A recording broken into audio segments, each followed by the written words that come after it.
Сәлеметсіздер ме? 4-ші сынып білім алушыларына арналған қазақ тіл пәні бойынша еліктеу сөздер тақырыбындағы сабағымызды бастаймыз. 129-ші сабақ.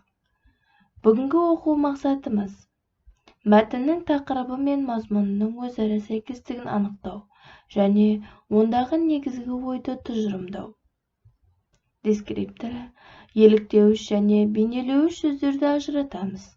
Сөздердің мағынасын мәтін бойынша анықтаймыз. Ендеше балалар, тақырыбымызға байланысты мына бейнежазбаны қарауды ұсынамын. Еліктеуіш сөздің түрлері.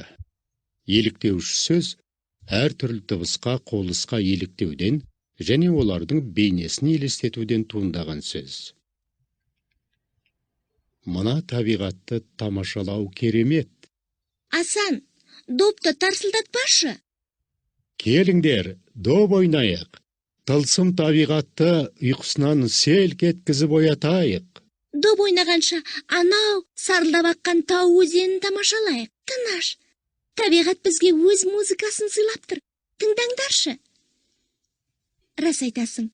Міне, шыр-шыр еткен шегіртке үні, маса ызыңы, гүрілдеп аққан тау өзені. Сендер бүкіл еліктеу сөздерді айттыңдар ғой.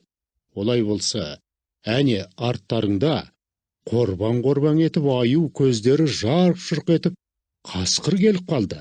Қойшы Асан, қорқып қалдым ғой. Несіне қорқасың? Бұл да еліктеу сөздің бейнелеуіш түрі ғой. Еліктеу сөздің мағынасына қарай екі түрі бар. Олар еліктеуіш, бейнелеуіш. Еліктеуіш сөздері: дыбыстық еліктеуіш, бейнелеуіш, еліктеуіш. Табиғатта заттардың қозғалуы, бір-бірімен қақтығысуы сияқты алуан түрлі қимыл, амал әрекеттердің нәтижесінде түрлі дыбыстарды естиміз. Сол дыбыстарға еліктеу арқылы пайда болған сөздер еліктеуіш дыбыстық сөздер деп аталады. Мысалы, бозжорға ауыздығын қарш-қарш шайнады. Қарш-қарш сөзі дыбысқа негізделген. Табиғаттағы заттардың қозғалысын күйін көру арқылы сипаттайтын, бейнелейтін сөздер бейнелеуіш сөздер деп аталады. Мысалы, алыстан жылт-жылт еткен от көрінді. Жылт-жылт бейнелеуіш сөз. Оттың алыстан көрінуін бейнелеп тұр.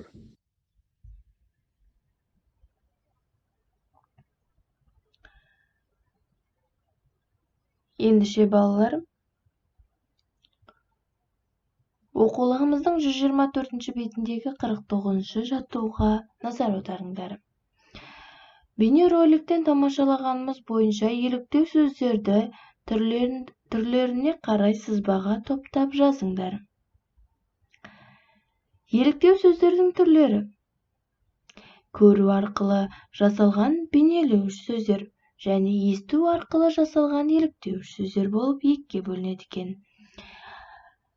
Ендеше бейнелеуіш сөздер: бүрсең-бүрсең, бүлк-бүлк,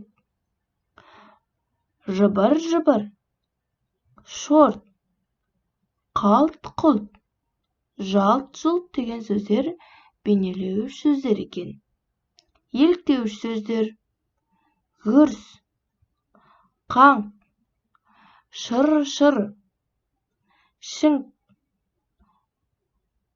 күтір-күтір, тарс, шаң-шұң, қытыр-қытыр. Бұл сөздер еліктеуіш сөздер екен.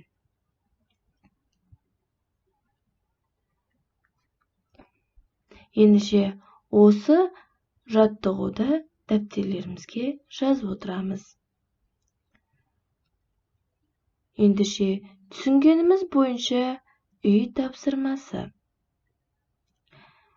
Оқулығымыздың 124-ші бетіндегі 54-ші жаттығу. Мәтінді түсініп оқы. Және де мәтіндегі құйын, айран асыр, ағыл-тегіл сөздердің мағынасын анықта. қарамен жазылған сөйлемдерді еліктеу сөздері бар сөйлемдерге айналдырып жаз. Ол үшін алай-түлей, тырс-тырс, жарқ-жұрқ деген күрделі еліктеу сөздерді қолдан. Осы үй тапсырмасы бойынша кері байланыс жасаймыз. Осымен бүгінгі сабағымыз аяқталды. Сау болыңыздар.